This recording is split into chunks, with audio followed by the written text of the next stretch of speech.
And welcome back, everybody, to a edition of the TV show In the Shadow of Mountains in Alaska is where I'm at. Nice. I'm Jay Black, joined as always by the lovely and talented and behobbled Rhea Hughes right now. She hurt her toe.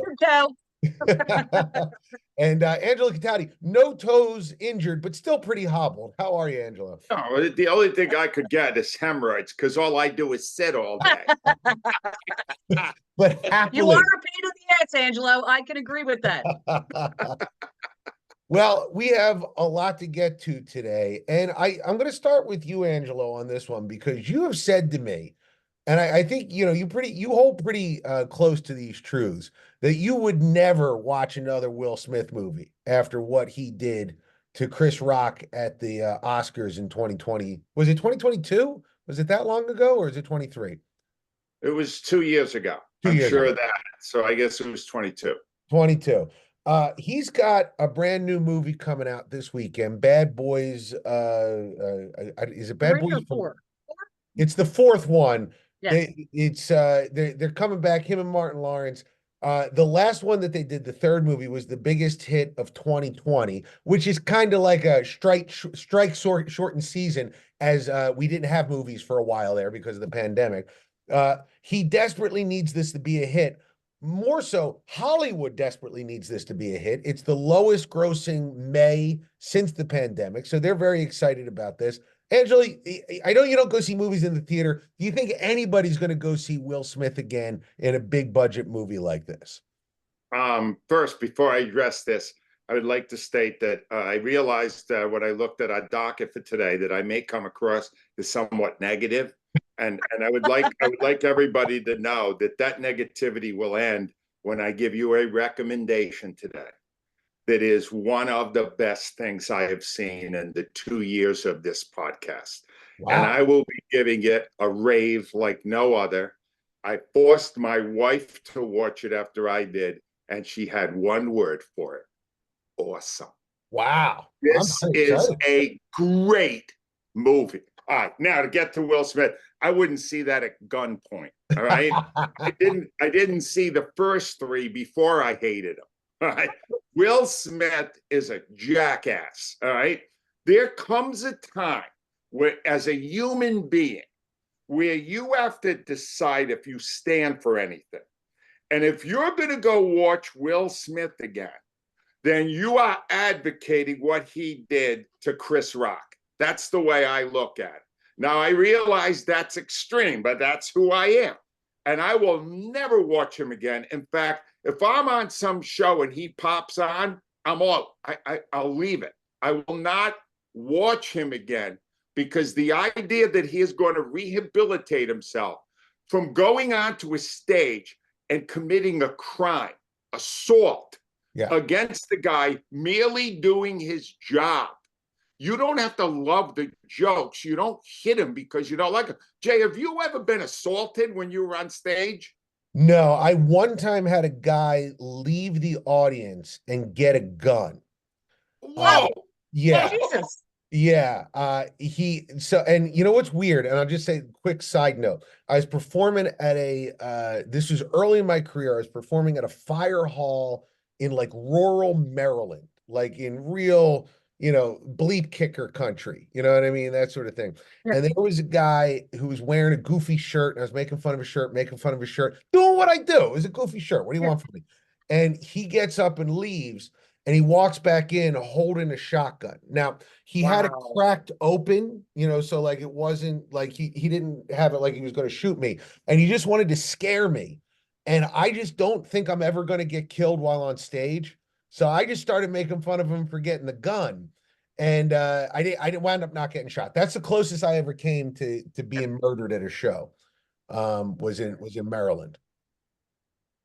Rhea, you going to watch him again? See, now I'm going to totally disappoint Angelo, so be prepared. That's one of my favorite franchises, just for a fun action movie. I've seen all of them. Two might be my favorite. One was phenomenal. I like three. I was on a plane yesterday. Now, I downloaded my British show, which I'm going to review. So I was watching that.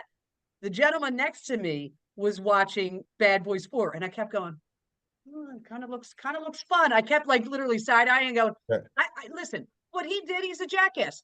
I love that franchise, so I'm just going to tell you, I am going to check it out because I love I think Martin Lawrence is fun, and I like him. Right. And Will Smith is a jackass. So what? There's a Hold on a lot of second. actors who are jackasses. Some point in that film, I'm sure it's violent, he will use the same hand that assaulted Chris Rock to Yes. hit someone.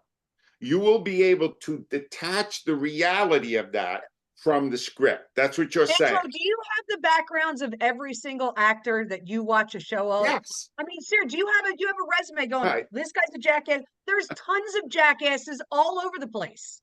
All right. Let me now give you a list of the jackasses, because all of them, I'm so glad you brought that up, Rhea, because I know you. under all circumstances, will avoid their work till they put me in the ground.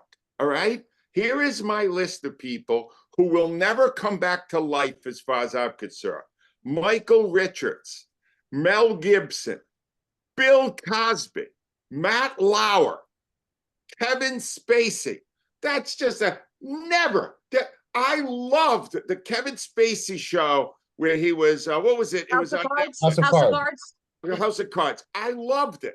And the minute that stuff came out, I was out. I didn't watch the last 2 seasons. Listen, what he did was wrong to go up and slap, Chris Rock, but that's not on the level of the sexual assault of the something like Kevin Spacey. It's a completely different level. I have a low bar. When I don't like you, I don't watch you. And I'm in the extreme on it. I know most people can keep that. Yeah. What are you doing, Jay? Are you going to do it? So I did not really enjoy the third one all that much. I'm with Rhea. I like the first two. I pretty much keep the person's personal life outside of what they do on the screen, because if you don't, you do. Like, let me ask you a quick question. Would you watch like Usual Suspects with Kevin Spacey? No. Or would you watch like Lethal Weapon 2 if that came on? You're just like out on Mel Gibson. I'm out of all of them. And I love the Lethal Weapon ones. Yeah. And I like Usual Suspects. Guys are so sad. Remember the day, but no, I won't do it. Because I see the real person. I can't help it. There's too much baggage for me. I think I just say this about Will Smith. I think that there is a lot of stuff going on there that isn't him being a bad person so much as dealing with that couple. They are about as a hot mess as you could possibly be, both of them, and they're both tremendous actors. She's been in a lot of great stuff. Yeah, there's something going on there between the two or seven of them, depending on how many other people are in that relationship. So yeah, I think I give him a little bit of a pass more than I would somebody else, just because I grew up with Will Smith. But all that said, this is probably the most cynical thing. I'm not looking all that forward to the movie. It doesn't look great, so I'll probably wait till it comes out. Yeah, I have one question. You said somebody was watching that on the plane, right? Yeah. I'm under the impression it's only in theaters. Bad Boys 4. Is it actually streaming? Well, I assumed that they were watching it because I think maybe the American Airlines had it. Maybe they had it as the free entertainment. It looked like the new one. I'm just saying it was. I was looking at it. It was Bad Boys, and I was assuming it was the new one. Rhea, it might just be that all these movies look like a soupy mess anyway, and it doesn't really matter. Could have been Rhea, 1, 2, or 3. Me. And again, I'm kind of a nightmare to sit next to on a plane. I would have had him stop it and lectured him for a couple of minutes. And said to him, "You saw what Will Smith did, right? Are you okay now? You can see this still." He's not lying, but he knows me. But we were sitting next to each other on a plane one time, and I was watching a movie, and I didn't know anything about it. And there was a total nude scene, and all of a sudden I hear, "What are you watching?" And I'm like, "Oh my god!" Oh, really? You announced to the entire plane I was watching a sex scene, so it was very helpful. I'm writing the article now. Philadelphia personality Angelo removed by air marshals from a plane today. I could see that, definitely. So this is something that is TV related, but I wanted to get your take on it, because there's a sports element to this, and then there's also a TV element with the Pat McAfee show talking about it. Caitlin Clark, who we've spoken about a lot, she is a phenom coming out of college. The biggest player in the WNBA perhaps ever so far as number of people who know about her. She's been getting roughed up pretty bad by the other members of the league. And I don't know. I've never watched the WNBA before. So I don't know if this is like standard operating procedure. Do they haze all the rookies this way? Or if this particular hazing is bigger than others because of the financial size of Caitlin Clark's exposure, and also the fact that she is a white star in a predominantly African-American league, and bringing new eyeballs to the league, which might be a situation that upsets the people that are already there. Like, hey, we're a good sport. Why aren't you watching us? So there seems to be a lot going on with these hard fouls, and a lot of people are talking about it. So I wanted to hit that part of it first, because just from outside looking in, I don't know the dynamics of this. This is a good thing for the league, right? If I'm in that league, aren't you happy that Caitlin Clark is there? Isn't a rising tide going to lift all ships financially? Why would you be mad at her and cause this much trouble? I don't understand it. Rhea, do you have any insight here? So, I mean, I think it's, it would be naive, or, I'm not sure the word I'm looking for, to not say that race is a part of it. It just is. But it reminds me, and Angelo could probably speak better to it because he covered the league back then. This reminds me, so you got Caitlin Clark and you've got Angela Reese. They both played each other in the national championship a year ago. Angela Reese came out on top. This is Magic Johnson and Larry Bird. Just in terms of the level that it's coming to, that you have these two big stars. And at that time, Larry Bird was the white superstar. And I'm sure, Angelo, when you were covering it, that was an aspect of it. And, they wound up actually, go ahead, sorry. It absolutely was. You got to understand, I was covering it in Boston. Yeah. And Boston in the 80s was as racist as any major city in America. And they loved that they had a white hero that they could cheer for. But I don't know. This is a whole different thing to me. That was players that we followed the league for years and years. This is all, to so many people, this is our introduction into the WNBA. And I'm going to tell you two impressions I had for what happened. One was how thrilled I was that I'm not on the air. I have no idea if you guys talked about this. I've been on vacation, so I don't know. Because here's the thing. If there's two things that you don't talk about on WIP radio in my time, one was women's sports and two was race, not necessarily in that order. Correct. And this has got both components. Yeah. To me, what I would have focused on was Angel Reese's reaction after her teammate knocked Caitlin Clark to the floor. The fact that she would embrace the teammate and publicly display her contempt for her contemporary star, they're both rookies, when Caitlin Clark is making Angel Reese's life bigger, her career is bigger, the WNBA is bigger. Embrace it. Beat her. You have to knock her down, beat her. Right. Just go out and outplay her. What is so hard about that? The inverse is also true, and that struck me. So Angel Reese is being a teammate. Was it a bad look for her to do that? Absolutely. Where the hell were the women on Caitlin Clark's team? Because to me, they should have been out on the court getting thrown out of the game. I mean, I realized it was a close game, but to me, because of who Caitlin Clark is and what she means, they've got to have an enforcer on the team. Angela Reese, I actually like her. I think they're both good for the league. I think the rivalry is great for the league. It does bring more eyeballs. Angela, we always talk about baseball's problem is they have no storylines. They have no rivalries. This is a massive rivalry.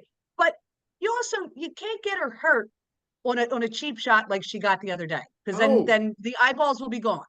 You're right. They needed. She made the best point.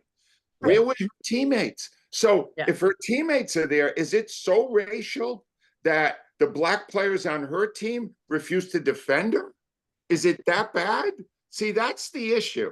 And I don't know if they're denying that it's racial, but there's definitely a major component is race. So just a quick, you just said you were happy you're not on the air about this, Angelo. And last Oh, week you thrilled. said how happy you were that like the stuff from your early years never came back to haunt you.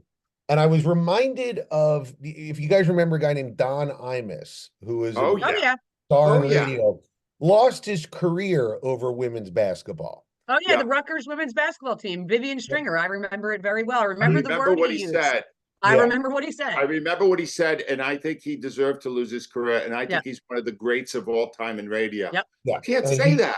he What are you said doing? That's racist. a very racially motivated speech there that he was trying to be Oh, funny, and in the moment it blew Yeah. up and he lost his career. Pat McAfee didn't do that. Pat McAfee. It's McAfee. Pat McAfee. McAfee. McAfee. And all he is a hot take artist. Do you Right. understand? He Yeah. stinks. All right. Let me say it straight about Pat McAfee. All right. Pat McAfee stinks. He's Yeah. getting $100 million. He doesn't stink that bad. I try to watch him every day just to see if he's wearing the black muscle shirt yet. All right. The guy stinks. All right. He's got nothing to offer, and he's getting high level guests. And he's an awful interviewer. His hot takes are blatantly hollow. No, he is a fraud. You understand? Right. Pat McAfee is a fraud, and I'm very jealous that he's getting $100 million. I was waiting for that. I ain't mad at him. Well, he used a term. He called Caitlin Clark the B word. Yeah. He was trying to be exciting in his speech. It's the bro culture. What he's Yeah. trying to do, Jay, is the whole bro culture. And the Yeah. word he used, he put white in front of it and the B word. It's all that just kind of culture. And he realized after the fact, which I'm assuming his bosses at ESPN said, you can't say that. Right. So, that's Exactly. why he apologized. I do wonder if putting someone on TV for 4 hours a day is a good idea. That's just me. I think you're bound to see something that will upset basically everyone. All right, Yes. real fast, I want to touch on something that's close to home because it involves both our favorite Charles Barkley and also our least favorite David Zaslov. It looks like Charles Barkley and that crew at TNT are about to be broken up because HBO, Discovery Warner cannot afford to keep the NBA at TNT anymore. And there was an article I sent you guys about the amount of money that Charles Barkley stands to make as a free agent in this world, because he is part of what many people consider the best pregame show in sports, or the best sports-related show. Do you think he's worth that money, or is it the crew itself that creates that chemistry, or is Charles the person who counts the most on that, Angelo? I'm going to tell you something, Jay. This again would be a controversial point of view, but I feel very strongly about this. When you are on the air and you have the power that Charles Barkley had in a much smaller realm, what I had, and your bosses are blithering idiots, use the pulpit. Right. I mean it. Use the pulpit. Yeah. There are so many empty suits in broadcasting. So many, more than I could ever tell you. I work for a lot of them. All right, Jay. And I never hesitated on the air to bring up stupid things they were doing, because it shamed them into not doing them. Right. What Barkley was doing here was a really valid thing. He was trying to get Zaslov and the people that run, that own TNT and CBS and all the rest of it. He's trying to get them to cut a deal to keep the NBA in some form on TNT, because they do have the absolute best pregame show, postgame show in any 100%. sport by far, because of Barkley. Right. So I applaud him for making that effort. Whether or not he succeeds at it, I don't know, but it's not going to be a problem for Charles, because whatever team, whatever network gets the majority of the NBA games, the first guy they're going to go to is Barkley and say, please do our studio. Yeah, Rhea. The problem is Charles is the star. Angelo knows about it. People come up all the time, Angelo, and they go, how's it like working with a new show? And I go, I was on with Angelo for almost 27 years. You create the chemistry that's created over years. Like I'm trying to create it now with Joe and John, and you learn about people every day. Ernie Johnson is the one that made his calmness, he's Yeah. just so good at that cast. And he's made it very clear he's not leaving at all. Right. He has no intention of leaving TNT. So whereas Charles is really great, Charles might not be great with another host True. who doesn't allow him to shine. Right. That's really critical. great Ernie point. Johnson allows Great point. those people to be great. Yeah. And if you want to hear about Angelo Cataldi's many run-ins with management, you can get his book Loud at angelocataudi.com. Yes. It's a fine Father's Day gift. Let me say one other thing. Charles Barkley very recently did bomb when he was on with Gayle King. There were two problems with it. One is what Rhea just said. He needs to have the right point guard. He needs to be set up right. And the second thing is they weren't talking sports so much as other stuff. Stay in your lane. You know, this is what you do better than anybody else, Charles. Keep doing it. That's all. Right. Keep doing it. But I am 100% behind Charles Barkley for what he's doing publicly here because David Zaslov is a blithering idiot, as Jay Black has pointed out repeatedly on this podcast. He's taking the stuff that we love and getting rid of it. But you know what, guys? There are some stuff that you can love and get whenever you want. And that includes the fine jewelry at our sponsor, Steven Singer. Guys, you know Steven Singer better than anybody. Tell me about Steven Singer and why people should go buy his stuff. I'm going to pitch something different here, Rhea. It's Father's Day another week or so, right? Yes. How about getting something nice for Dad? That would be nice. Is that nice? Maybe a little chain, something nice, a watch, whatever. I'm telling you, the great thing about Steven Singer Jewelers is that you can get something for anyone there, and it doesn't have to be super expensive, right? Rhea, that's the whole point of it. And I think that whenever I think gift, I think Steven first, because I know I'm getting a great item at a fair price, and I'm getting the expertise of Steven Singer and his staff. And what you're getting when you go in there is, it's very simple. You go in there, you tell them what your budget is. They don't try to upsell you. Your budget is your budget. You want to know why? Because they want you to come back year after year when it's your 10-year anniversary, your 20-year anniversary, your daughter graduating from college, you know, all those kind of things. They work with you, and you love being in there. You'll love what they have. I mean, it's just everything he has is great. His people are great. And Steven, it's why, you know, we've loved him for almost 30 years. We don't hate Steven Singer. No, although you can find out more about him at IHateStevenSinger.com. Yes. He's at the other corner of 8th and Walnut, and he's awesome. And I love this idea of a Father's Day gift. If you're listening, my 16-year-old son, 16 is too old for macaroni necklaces. Doesn't count anymore. I want real jewelry. Exactly.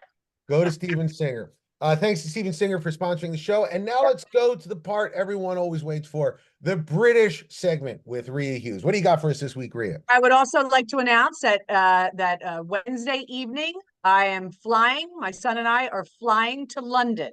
So our next broadcast we do, I will be in London. So I'm like beyond excited. It's going to be awesome. That's awesome. Big Ben in the background, Rhea. Big Ben. We're doing it all. We're going to probably do it on a scooter since I can't walk, but we're going to do it. I'm not letting it stop me. And I will have many glasses of this to get me through it. Bet you will.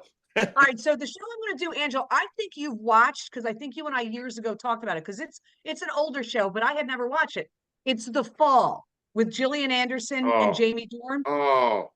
So it's a psychological thriller. It's basically Gillian Anderson plays a London detective who comes over to Belfast, Ireland, because there was an unsolved murder of a professional woman. By professional, we mean architect. And they can't solve it, so they bring her in. She immediately starts to figure out that there's a serial operating. I'm not giving anything away because they introduce the serial murderer, Jamie Dornan, almost immediately, almost immediately, because you see him in one of the houses of the women that he's stalking. He takes and they present both sides of it. Gillian Anderson, she's worked an Irish accent, an English accent. The accent here isn't that great. I think it was much better when she was Maggie Thatcher in The Crown. She's phenomenal. And by the way, can I just say this? She's beautiful in the show. I mean, she just looks like $1 million. I'll just say it as a side.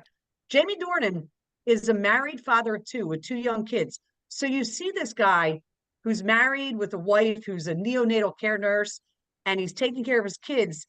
And up in the ceiling of his kids' room, above the mobile, the mobiles that we put in our kids' room, with bears and little stuff. He's hiding all his trophies from the women he's killed. It is, it's like when I noticed that, I was like, okay, that's so. But it's a real psychological. I'm only through season 1, so I watched I finished it on the plane ride home yesterday. There's 2 more seasons. They're both phenomenal. I will say this. Gillian Anderson and Jamie Dornan. He is so creepily good as a serial murderer. Angelo, is he not amazing? Rhea, you are so right. That's what makes it for me is Jamie Dornan. Yeah.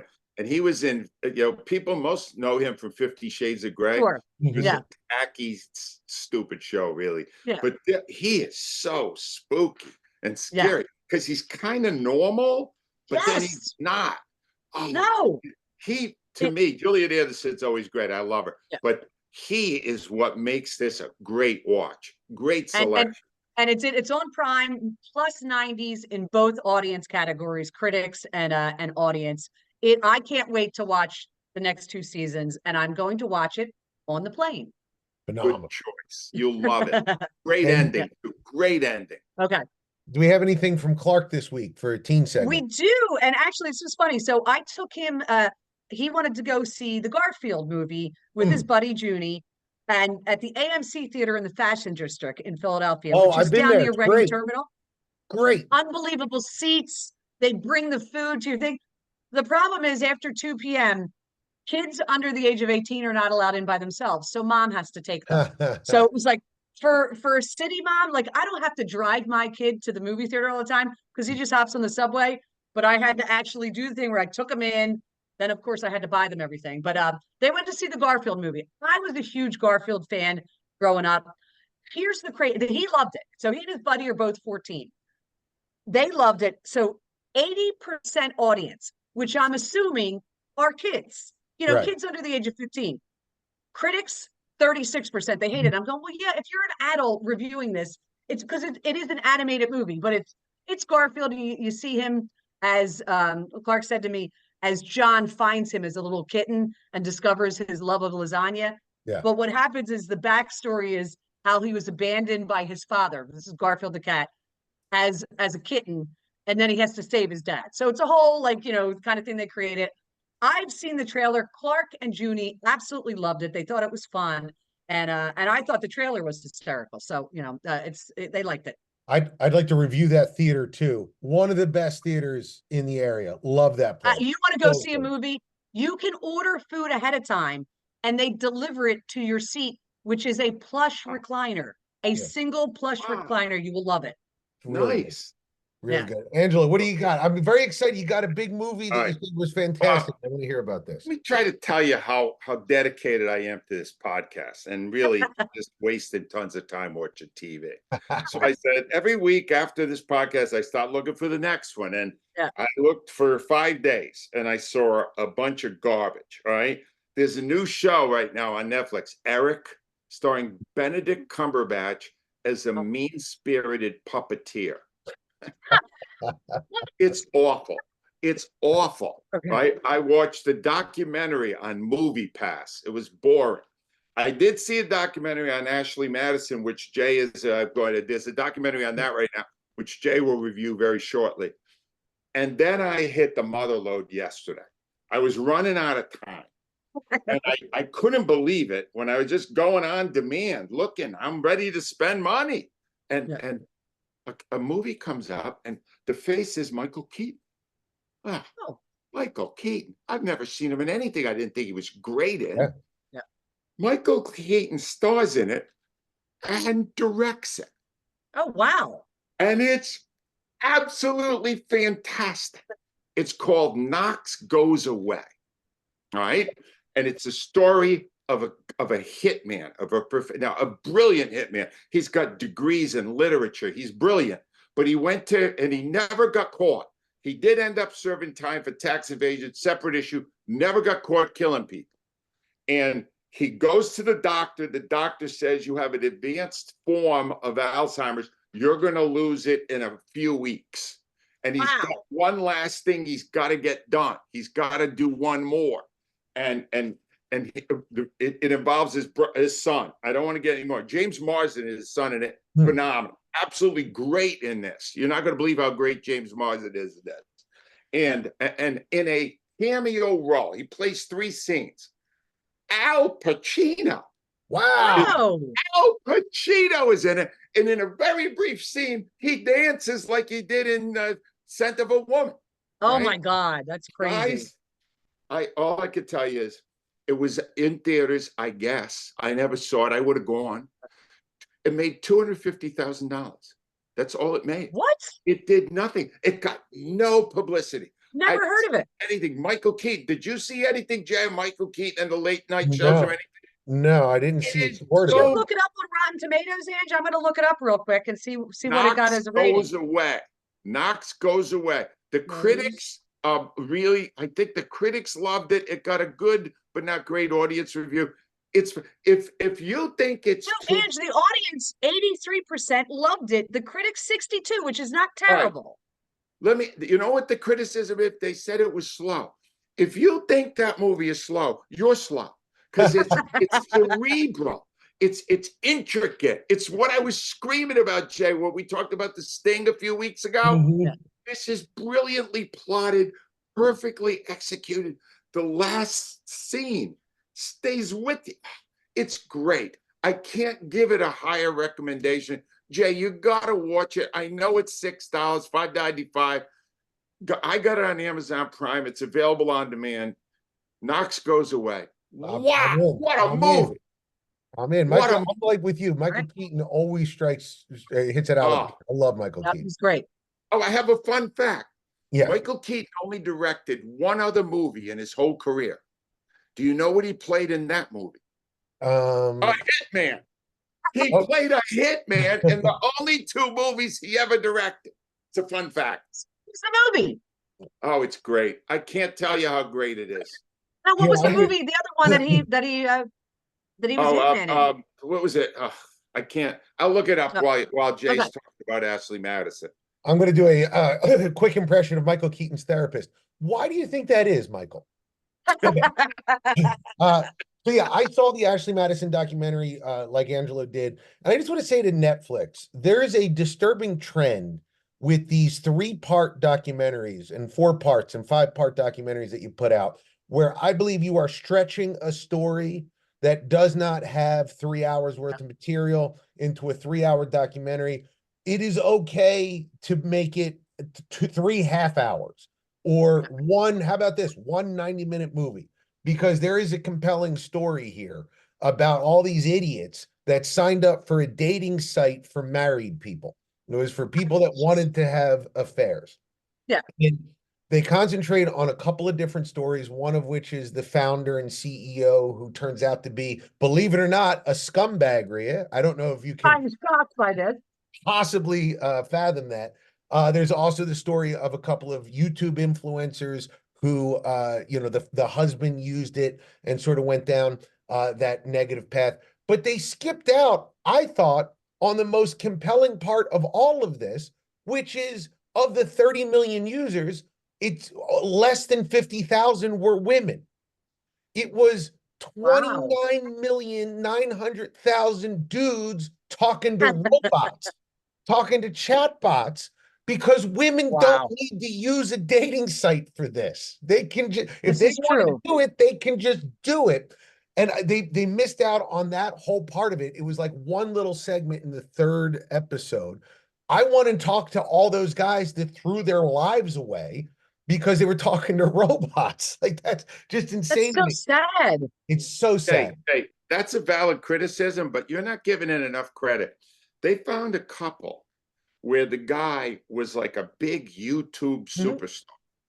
And he was this Christian, and he was and they caught him, and his wife was beautiful. Oh yeah, great. And they told this story through the 3 episodes. That's what held me in it, Jay. It was a fascinating story of how he got caught, he kept lying, and it got worse and worse. And then what happened at the end? It was that made it for me.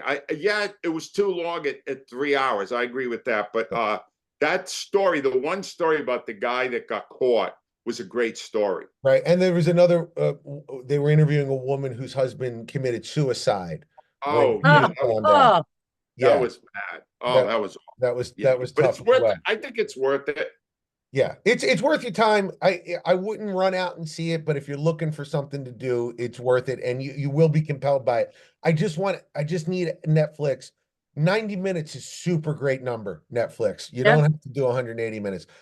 Real fast before we do the recap, I just want to put a call out to all of our listeners who we have our little send us fan mail button. Send me a fan mail about this and tell me what I should do, because my 8-year-old daughter loves the Phillies. I signed up for the MLB package. I'm a cord, but you don't get Phillies games in market if you sign up for the MLB package. You only get out of market teams. She doesn't care about out of market teams. Yes. I've been looking for, occasionally it'll pop up on Peacock or Max that I can watch a game, but we can't find a game on any streaming service. I can't figure out how to do this without signing up for cable.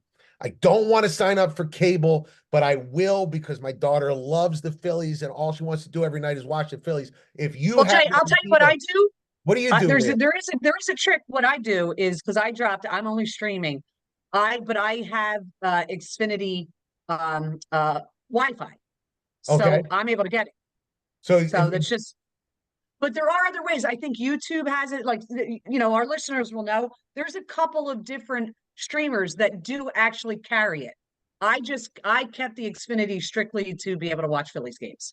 That's the only reason I want it. If you have an idea, send it to me right now. Also, if you have any ideas at all for us, send it to us through that. One of our segments today was suggested by a user. You guys are a big part of this. Let us know. Angelo, what do we do this week? I would like to suggest something for next week, because you love your daughter.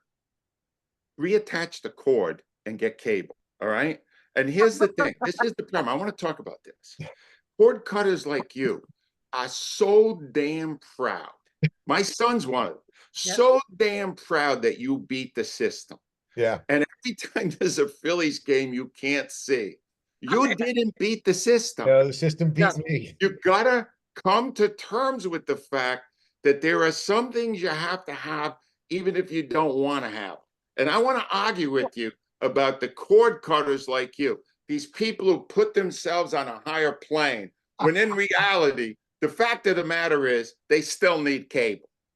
Jay, I will say one quick thing about this. The beauty of baseball in the summer, I always love, is listening to it on the radio. It's not that I'm at WIP and we carry the Phillies. My entire life being at the shore and having a radio on the beach, which now I stream it.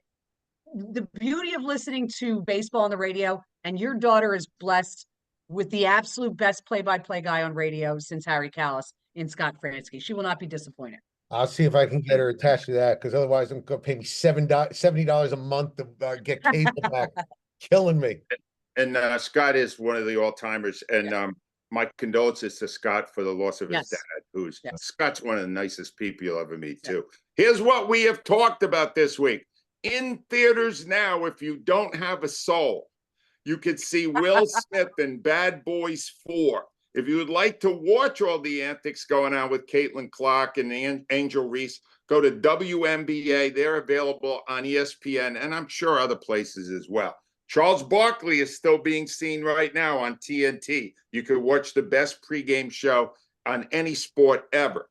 The Fall, Rhea's recommending that in a British thing. It's great, and it's on Netflix. The Garfield movie, that's the title of it, in theaters right now. Knox Goes Away is on Amazon Prime. You will have to pay $5.95. It's worth 10 times that. And the other, Rhea, you asked the other hitman directing job. It's called The Merry Gentleman, and it is on Peacock. It was made in 2008. And the Ashley Madison documentary is now available on Netflix. Absolutely. You can go to IHateStevenSinger.com to visit our wonderful sponsor. And you can go to AngeloCatati.com if you want to get Angelo Catati's book, Loud, which is right there. Great book. You should read it. You should listen to it, whatever. And if you want to send us fan mail, please click on it. Give us your suggestions, your ideas, your thoughts on the show. We want to hear from you. Tell a friend about the show, and we'll be back next week with our special London correspondent, Rhea Hughes. Check us out then, guys. See you next time.